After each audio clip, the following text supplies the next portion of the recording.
Good morning. Good morning. I am so glad I am finally in this group. Woohoo!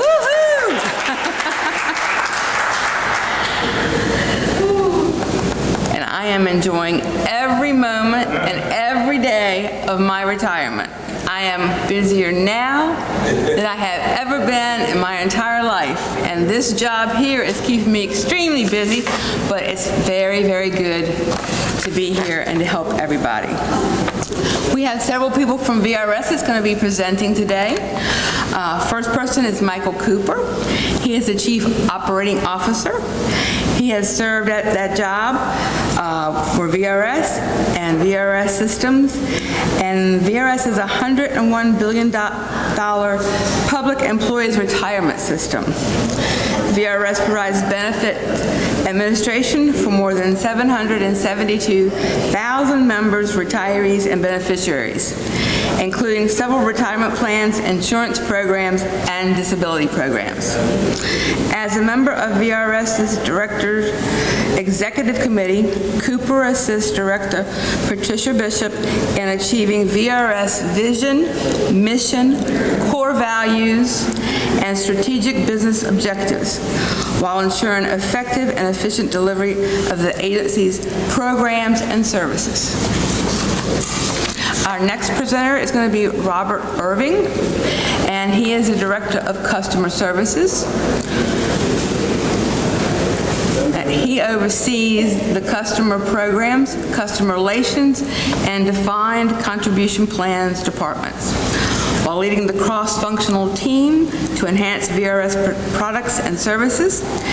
His division is responsible for benefit policy and legislation implementation, benefit processing, retirement counseling, call center services, disbursements, employer and member training, and education and insurance programs. Wow. Yeah, we have to go back and start. Yeah, wow. You have a lot on your plate. Our next presenter is going to be Jeannie Chenault. She is the Director of Public Relations. I think that's a very big job, too. Her division encompasses media relations, external communication, publications, web communication, and VRS Employer Representative Program. Before being promoted to her current position, Chenault was VRS Legislative Liaison. She came to the agency from the Virginia Department of Motor Vehicles, where she served as Public Relations Manager with responsibilities for media relations and external communications. So now I will hand it over to our VRS team. Well, thank you again for the opportunity to be here today. I won't repeat the introductions, but I'm very pleased to be here presenting with Robert and Jeannie this morning, and more importantly, appreciate the opportunity to be here on behalf of our director, Trish Bishop. Trish, as you know, pre-pandemic would have been here with you all, and at this time this year is away on travel, attending to some important family things. So she extends her wishes and thanks to you all, not only for the work that you do as members of VGEA, but as either current employees of the Commonwealth or retirees in the service you provided. So again, on behalf of Trish, thank you for the opportunity to be here today. We've prepared some remarks and some updates for you. I got to remember to find the clicker. So our agenda for today, we have a lot of information we look forward to sharing with you, but we've bucketed them into three groups. Our action list, which is really not ours, it's yours. We want to provide information that's helpful for you all. Some updates on where we are and where we're going, and then some next steps for you, things to consider as we go forward. And so before I hand it over to Robert, I just wanted to take a moment. You may have seen, if you've been out on our website or any of our correspondence over the last year, we are celebrating our 80th year as the Virginia retirement system. So in fact, we began VRS by its current name in 1942, but preceding that, the agency has a history back to 1908, when originally it was the Teachers Retirement Fund. So a lot of growth over time. As was alluded to earlier, we've got a fund that's over $100 billion. We have 835 participating employers, and we have over 750,000 members, retirees, and beneficiaries. So 80 years of serving those who serve others, that's our commitment, and that's what we continue to strive to do each and every day. So with that as a background, again, thank you for the opportunity, and I'm going to hand it over to Robert, who will walk you through the next series of slides.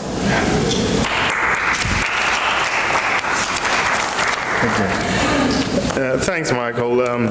Listening to Cynthia talk about being retired, we're all hoping to get there someday. It's good to see this particular group still participating and being engaged. I know, I think it was last week or week before last, Jeannie and I were out in the Galax area talking to Retired Teachers Association, and looking at that demographics and population, people kind of gave a little inspiration to go back and log in. So how much time do I have left? Because I need to get there.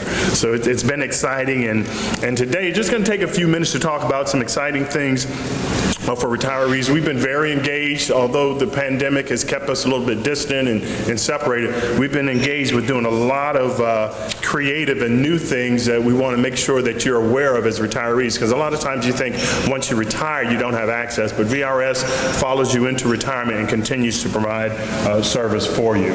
So we'll just go through a few things. What you'll see on the chart here, we're going to kind of dissect or break each one of these boxes down, but this is just kind of a quick checklist, and it goes everything from claiming your account, and you're going to hear me say that multiple times because a lot of times you lose sight of the electronic access you have to VRS, all the way down to organizing your documents that are not only out there electronically, but what you may have at home. And I'll be reminded to tell a cute story that we heard with the retired teachers about having your documents ready and prepared. Okay. Next slide. The first thing is claiming your account. We emphasize this a good bit because in my VRS, and I'll just ask and kind of look around the camera by show of hands, how many of you have gone out and logged in and claimed your account? Oh, wow, that is great. We normally don't see that. So we're strongly encouraging that, and I think this past couple of years with people having to do things online, you've gotten a little more comfortable with that, or people have just in general, but we really want you to claim your account, go out, log in, personalize it so you know it's your password and your login, and encourage you to do so because it not only provides a security and privacy for you, it allows us to identify and give you information that is unique to specifically you and only you. With your My VRS account, we also encourage you to also do that and go into Social Security Administration and log in and set yourself up for that. There's so much going on online now and information available to you that you don't necessarily have to wait for something to come to you in the mail. So we encourage you to do that. And if you don't have an account, it's very easy to create one, and we'll kind of show you a highlight kind of through the next several slides. Once you go into My VRS, you have this host of things that you can do. Everything from health, insurance, credit management. You can print your income verification letters now. I think when we talked to you a few years ago, there were some challenges with that, but we're continuing to enhance our online presence, and it's not only for the active members in My VRS, we're definitely enhancing it for retirees as well. So we encourage you to do that. You can access your 1099 for tax purposes at tax time. The bigger thing again is updating beneficiaries if you need to, and then print income verification for those that choose to go out and do additional work or need to provide it for whatever the purpose is. And again, the login website is varetire.org/myvrs, and then again you can go out once you set up your password and log in. In managing your benefits, you will notice a few features on your MyVRS landing page, kind of the drop-down menu that allows you to select a variety of things, everything from change your tax withholding to manage beneficiaries if you need to make a change in that, payment designation. A lot of times you may want to change your bank account or where you want to route your retirement payment to. So again, all accessible to you online once you establish your personal identification in MyVRS. It's fairly easy to do. And again, we're really pushing this to make it convenient. And again, over this past year, couple of years, I think convenience and being able to do it right from your living room or your kitchen table is where people are going. Next major area is health insurance credit. You know, that's where it's providing a reimbursement for health care premiums that you may pay. Health insurance credit provides a reimbursement to assist with the cost for retirees' health insurance premium. As this is a tax-free benefit under the Internal Revenue Code, the health insurance credit cannot exceed the actual amount of your premium. So in just simple math, if you're paying $100 for a premium, you're not going to get $150 health insurance credit. So there's a formula that calculates that, but again, you're able to go online, make those adjustments, and you must have 15 years of service to be eligible to apply for the health care credit.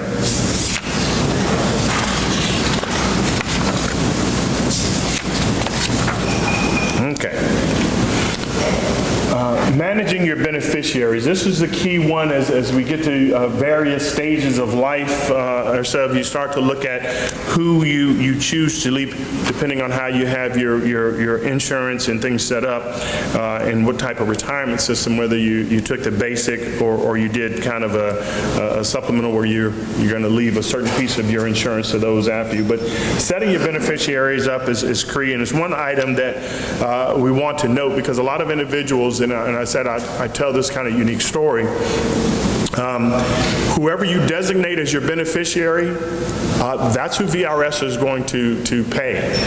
We've had cases, and it's very difficult as not only from public relations aspect of things, but also as a customer service director where 20 years ago when spouse was married to spouse A, and decided to leave spouse A, and they've been married to spouse B for 20-some years, and something happens to them, and they didn't change their beneficiary, and spouse B shows up to say, hey, life insurance, he set up for me to get a certain, or she set up to get a certain portion of retirement, and we pull the file and it goes to spouse A that hasn't been there for 20 years, and we can't change that. So we strongly encourage, and again, that's why it's online, you can update, make those changes, to go out and do that and update it as you need to, because again, life events happen and things change. It's easy to do. Again, from your MyVRS, again, everything's dropped down, change, and I just showed some of the highlight. Manage beneficiaries. I think next slide shows is kind of on-screen selections you go through. So again, I won't kind of walk you through the process yourself, but you can go out and navigate through that. And again, you can make those changes as you need to yourself.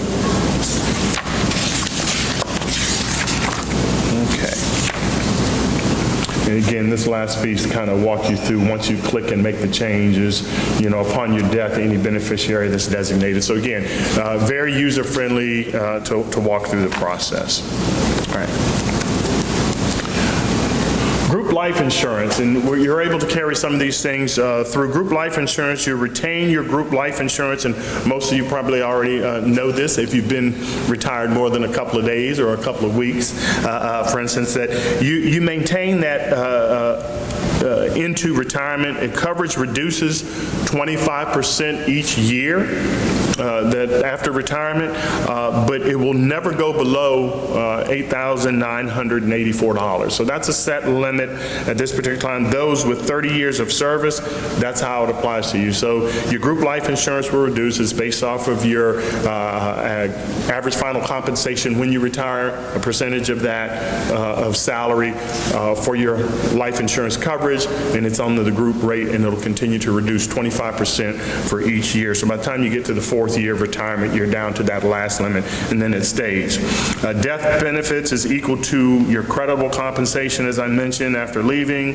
If you have 20 more years of service, your death benefit is equal to twice your highest annual income. So basically, you get that twice limit, and then as it reduces, it gets down to the 25%. The other life insurance that we offer, it's through our third-party administrator, Securian. We're the overall administrators for it, but this is something that you pay even while you are a member. Your optional life insurance is what you pay directly to Securian. You can carry that into retirement. If you have optional life coverage while you're active, you leave service, you can convert that into an individual policy, a kind of whole life plan, and conversion is guaranteed for you, your spouse, and dependents within 31 days. So you have to make those decisions just as you get into retirement. So hopefully you all have had a chance or taken an opportunity to take a look at that. Any questions so far? I know I'm speaking fairly quick. Yes, sir. Can you name your living revocable trust as your beneficiary? You're living, I'm sorry. Revocable trust as your beneficiary. Yes. Yes. You can. Okay. Okay, social media, like I say, we've been very excited about some of the enhancements we've been doing for our members and retirees. And the website, varetire.org, is designed to serve the retirees as well as our active members. Retirees can look for, I think the first tab here, it shows already retired. And it's on the home page, and all the relevant benefit information for retirees will drop down from this, and then you select and go through. Notice we highlight over there, my VRS, claim your account, set up your personal identification and password, and then after you go to the regular VRS social media page, you can click my VRS, and it'll take you into a lot more detail for yourself. We have a social media presence on Facebook and LinkedIn, so again, we're out there for you to access information and communicate with us as you need to in your retirement. Now, this is something that was extremely exciting. A couple of years ago, we launched a financial wellness program. We've got a variety of national awards for it, but what was exciting to us here recently, we made the platform available to retirees as well. So the use of financial wellness platform, again, in through my VRS, it's a pretty powerful tool. Retirees, you can access a wealth of financial information to help you do some planning, some things that you can look at, prepare for estate planning. You can do estate planning. There's a course in there. Money mindfulness, so that kind of gives you an opportunity to explore what you may do as it relates to financial journaling of where your personal assets are going and where you are in certain stages of life.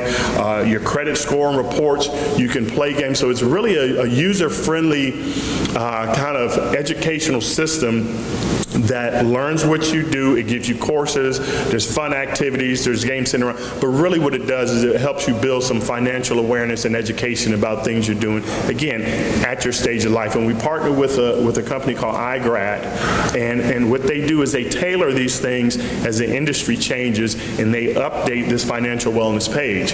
So some of the latest industry trends with financial wellness and education is refreshed each time, and when we turned it on for retirees, we made sure we tailored it for the stage of life that you're in retirement.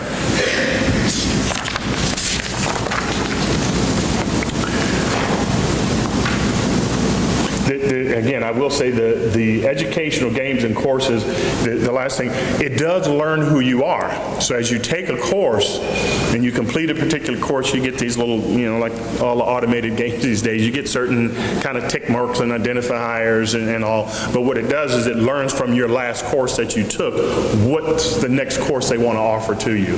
So you'll take that next course and can progress through.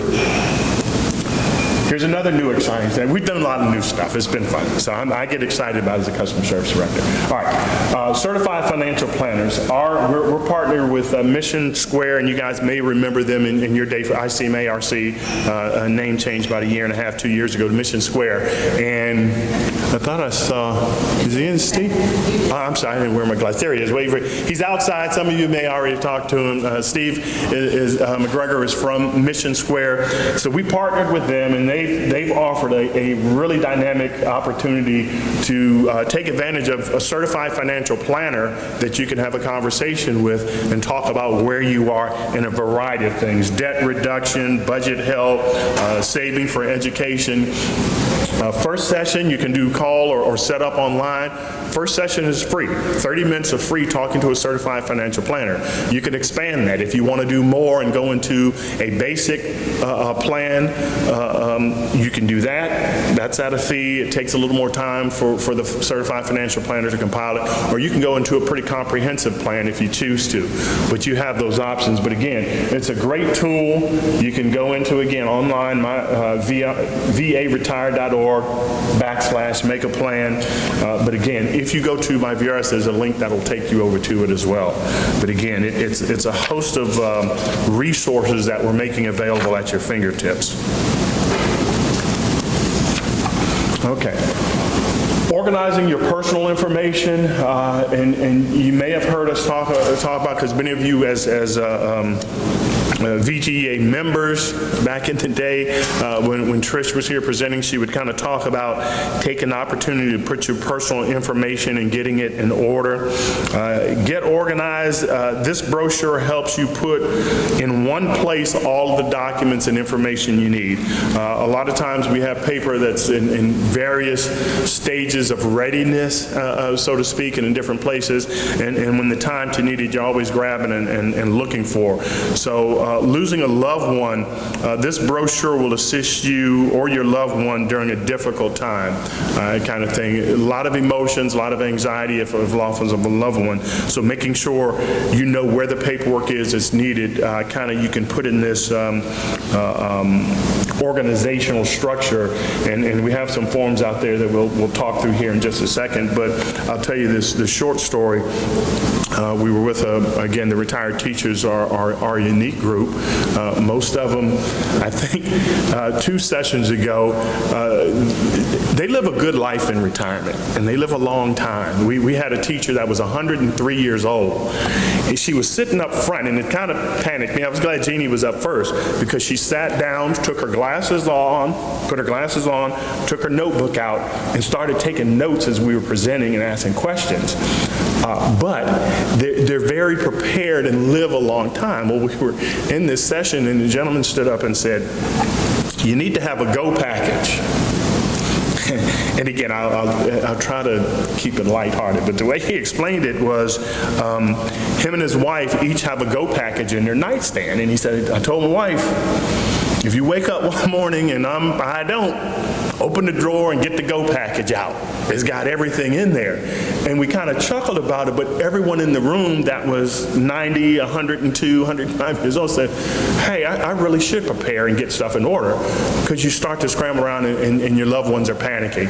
So we kind of took note of that, and we had already been having a variety of documents to prepare, but really what the go package of is getting ready, it kind of highlighted the fact, the importance of doing that while you still can, and while you can talk to the key family members of what you want your wishes to be. There's 2 key forms, the VRS 900, and I think John has them out there. Yeah, John, yeah. So if you go out and you need to see John, the form's available. The VRS 900, and this allows someone to discuss your benefits with VRS. So if you have someone that you want to give designation to say, "Hey, you know, what's going on with Robert's plan? How does it look?" You can sign off on that, and that allows someone to take care of it. The 901 form allows that same person or a different person to make a decision on your behalf related to what they see in your retirement plans or your particular packet. And we always use the statement, the 900 form is for someone that you really like, that you know, you're like, "Oh, okay, you can look at it." The 901 is for someone you really trust, because they have the ability to do something with your accounts and make changes on your behalf. So again, those 2 forms are available, and John will definitely be able to assist in having a conversation about that.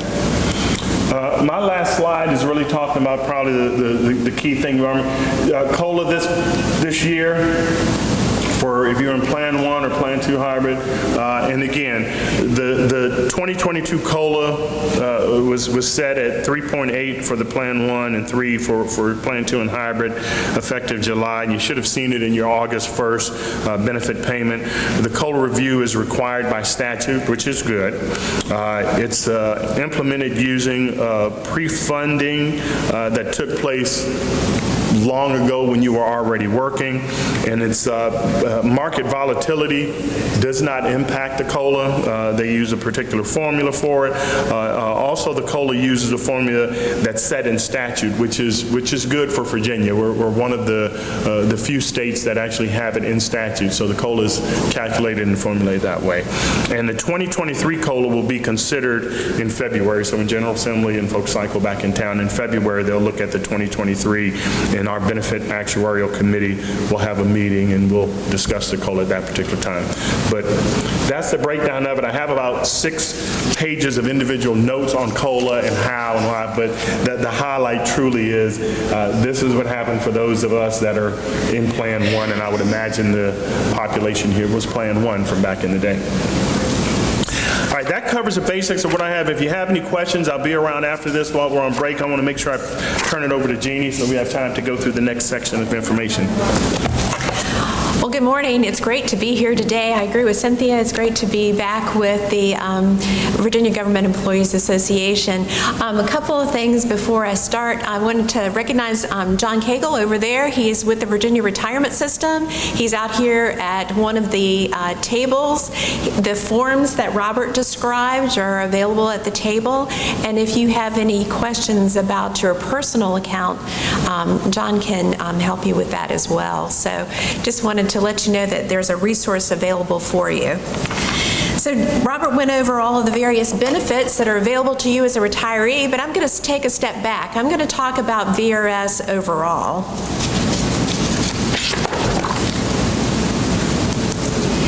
So the first thing I want to do is look at the membership of VRS. These are the people that we have the privilege of serving, and that number continues to grow all the time, whether you are an active member or a retiree.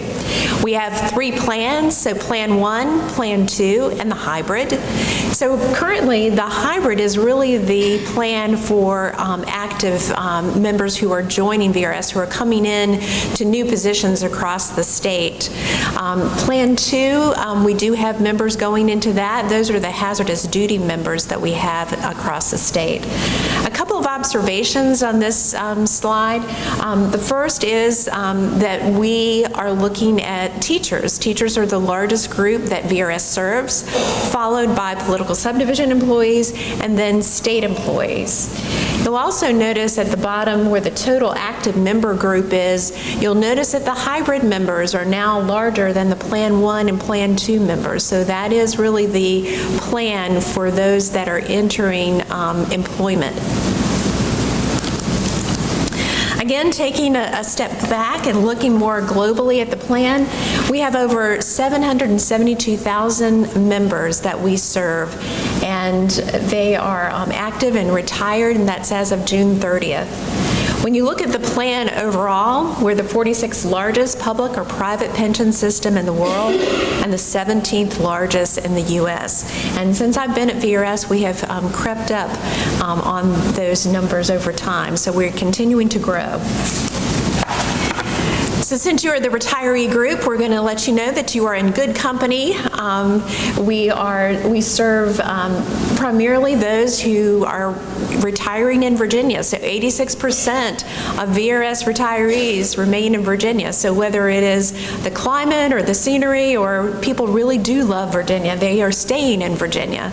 And that is a great thing, because we have $5.5 billion that we distributed in 2021. And so that means that money those dollars stay in the Commonwealth, and they are circulated back through the state and local economies. As you go to, shop at Walmart or whatever in your community, you are funneling those monies back into the communities. Now we'll look at the investments that support the plan. You'll see a couple of observations on this slide. So if you start back in 2013 and you go forward to 2022, you'll notice a steady increase in the fund amount. And in fact, it's almost doubled since 2013. You'll also notice that in 2021, we crossed the $100 billion mark for the first time, and we're continuing to gain. When you look at the portfolio that supports those investments, you'll see this pie chart, and that represents the diverse group of investments that we have that support the fund. So everything from public equity, which is your traditional stocks, to real estate.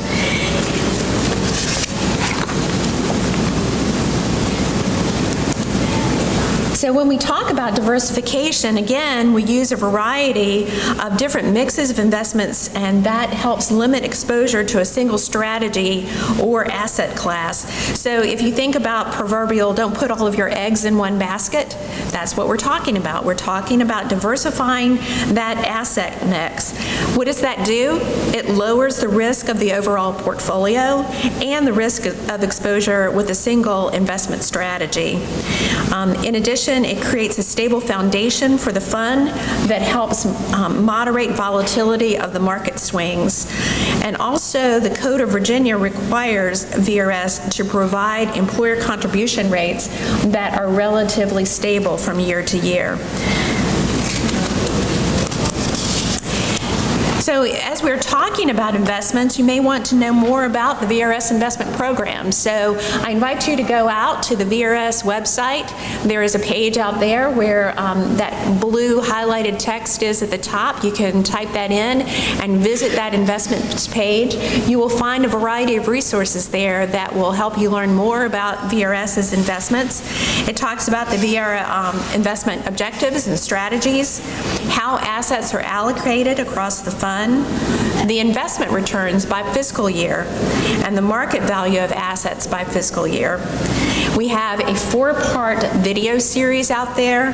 Our investment team has taken the time to talk about their investments, and we have captured those on video. So you may find that interesting to hear from some of those team members about how they go about doing their jobs. You'll also find the latest quarterly performance report and an overview of that report by our Chief Investment Officer. So a lot of good material out there under that investments tab. So switching gears slightly, we'll look at the 2022 General Assembly session and some of the things that brought to VRS. So there are really 2 actions in the General Assembly that I want to call to your attention. So the General Assembly and the Governor took a action to have positive impact on the plans. The first is they supported the contribution rates. So if you look at the bottom of this screen where we have the state police, Virginia law officers, and judicial retirement systems, what they did is they are supporting the contribution rates that the VRS board certified for those particular plans, which is very important. So, and also in an effort to improve the funding level, the budget maintained the prior year's contribution rates for the state and teacher plans. And that was maintaining the contribution rates at that prior level, improves the plan health, and helps lower liabilities and generate savings over time. The second thing that the Governor and General Assembly did is they supplied what we call an infusion to the plan. So they provided monies going into the plan. So by allocating up to $1 billion in additional payments, the budget sets 2 payments into the VRS Trust Fund. The first, VRS received $750 million in June of 2022, and we're scheduled to receive $250 million in 2023 contingent upon state revenue. So this ongoing commitment to fully fund the contribution rates and providing the additional one-time payments will generate future savings for the plans by moderating or reducing future cost and improving plan funding levels. So speaking of funded levels, we're going to look at the state funded status. And a couple of things to note here. So the blue bars in that grid, those are the historical funded levels of the state plan. The green bars are the estimate of the funded status going forward. So the state's funded status of June 30th was 86.5%, and on an actuarial basis, it was 77.1%. So over the last 5 years, on a market basis, the state's funded status has improved by 15%.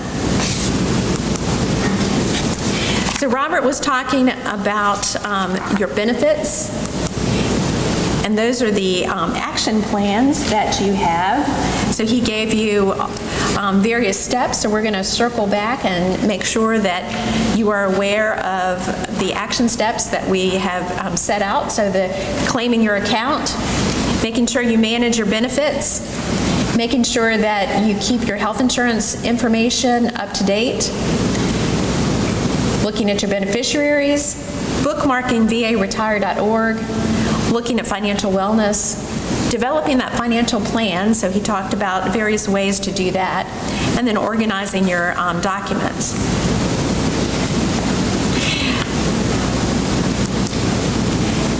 So we have various ways for you to reach out to VRS to either learn more or to ask questions.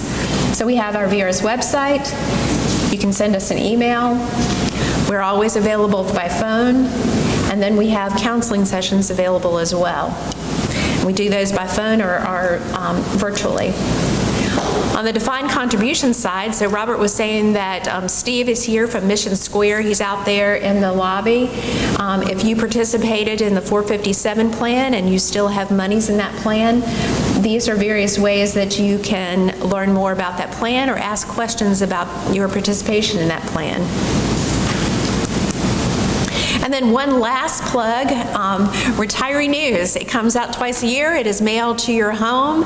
And one of the things that we like to do is we like to highlight the activities of our retirees while they're in retirement. We have found that retirees do lots of interesting things. They write books. They go on extensive travel. They support their communities in a variety of ways. And one of the things that we would like to do is highlight those activities in Retiree News. So if you would like to share with us some interesting things that you are doing in your retirement, we would be appreciative of you clicking on that link and giving us information on what you are doing in retirement so we can share that with other retirees. And now I'll let Michael do our conclusion, and then feel free to ask any additional questions you may have.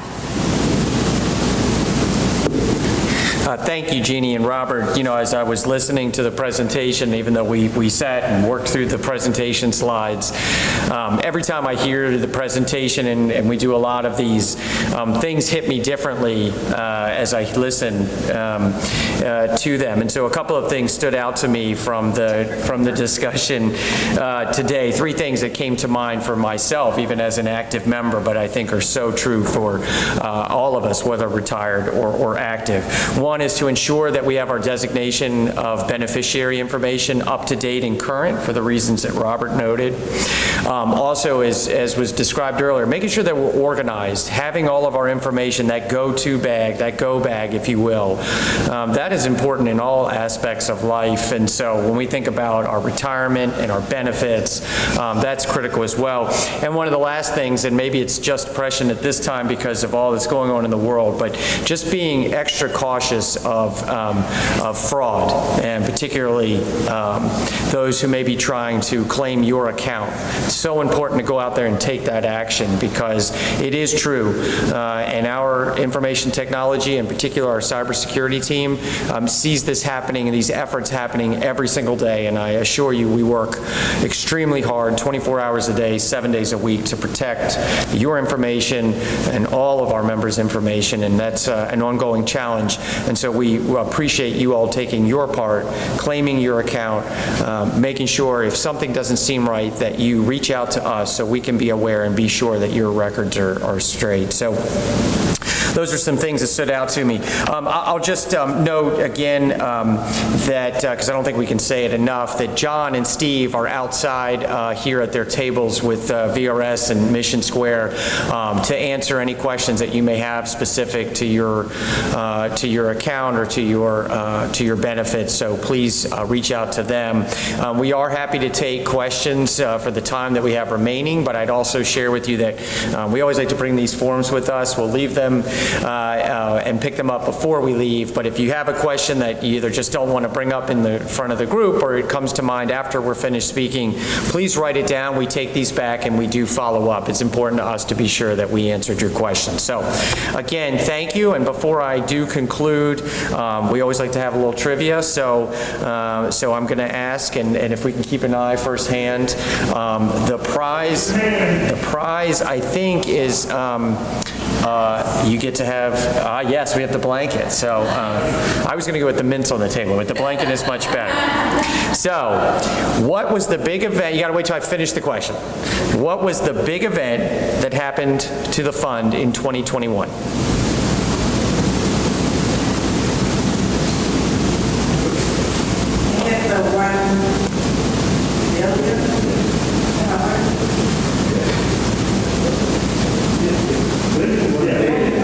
It's getting there. We're going to give it to you. It was 100 billion. Yes, ma'am. But you were right. The concept was right. 100 billion.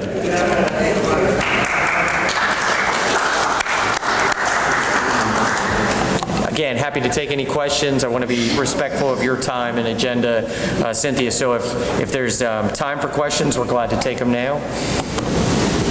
Yes, ma'am. VGEA has lobbied several years to increase the health care tax cut. And we've always been told it's too expensive. This is the first time I've heard that there's a separate fund for that. Could you explain that? That was new information to me. Yeah, there's a health insurance credit fund. So that fund is established to fund the health insurance credit for those retirees over time. So previously that was a pay-as-you-go fund.